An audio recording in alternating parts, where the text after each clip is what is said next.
Our first speaker is working on the Leadership Development Path Level 1, Researching and Presenting. Many people struggle with demons that no one can see. COVID isn't the only kind of illness that is widespread. Depression is an epidemic in this day and age.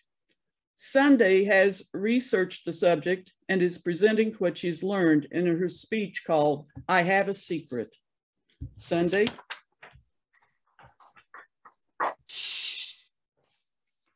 I have a secret. I have been carrying this secret for over 25 years. It's a heavy weight that I've learned cannot be tackled by myself. My secret is that I have been diagnosed with clinical depression.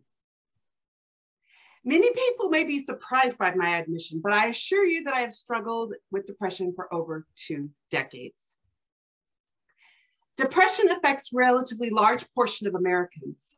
According to the World Health Organization, more than 264 million people of all ages and ethnicities suffer from depression. Odds are that you know or are one of the many people who have suffered from this mental illness. So what does depression feel like? It feels like a huge weight that is holding me down.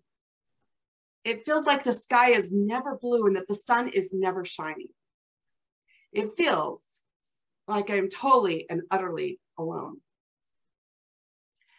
When I first realized that I had this disease called depression, talking about it did not seem like an option.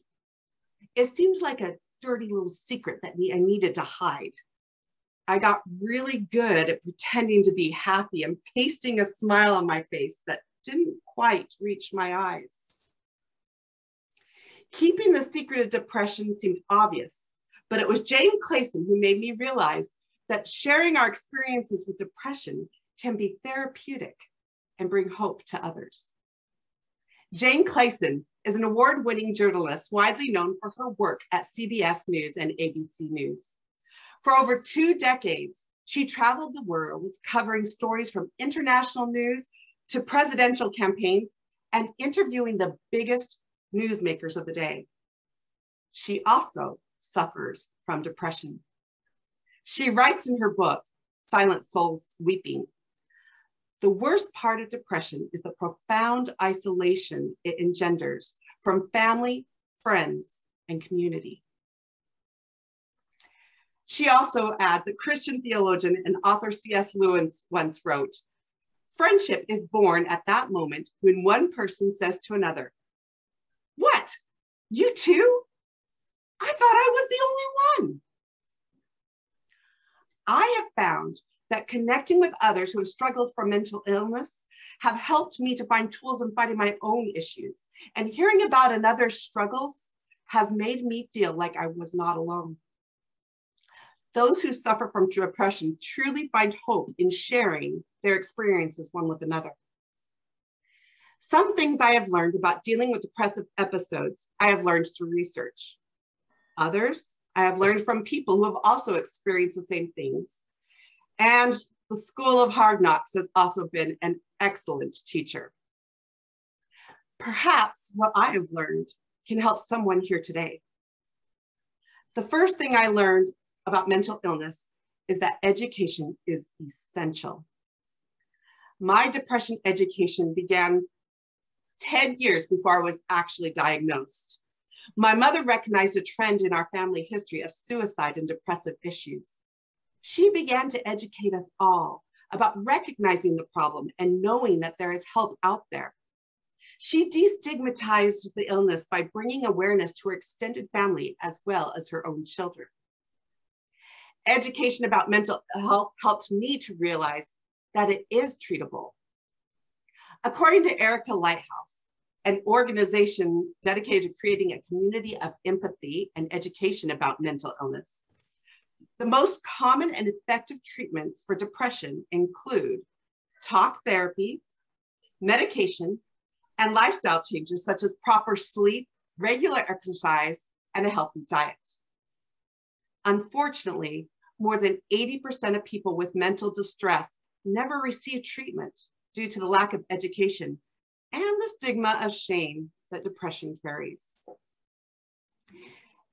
Education can overcome the stigma by spreading this message of hope. I also learned about the importance of having a support system. In my own experience, my husband was my rock. I was diagnosed when I was 21 years old, but I managed to keep things pretty normal with medication until the medication stopped working. For over 3 years, I hit rock bottom. I stayed in bed every single day. I never stopped crying. I didn't say my prayers. And my young daughters at the time could not understand why mommy didn't dress them for school or do their hair. Scott took over the responsibilities that I should have been able to accomplish. When I pushed him away, he continued to stay. He gently kept things running and letting me know how much he loved me despite the illness. He never uttered the words, "Just get over it," or "You have no reason to be depressed." He just loved me. Dr. Adele Vigura, Associate Director of the Psychiatry Program in the Cleveland Clinic of Ohio, said, whenever anyone's having a hard time, they can benefit from encouragement from friends and family that things will get better. She adds that friends and family who are supportive remind you that this too shall pass. I've learned over the years that you never know when depression could creep into your life.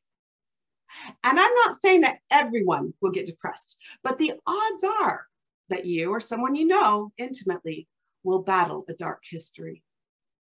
So keep an open mind. Talk about depression. Try to understand it. Help end the stigma.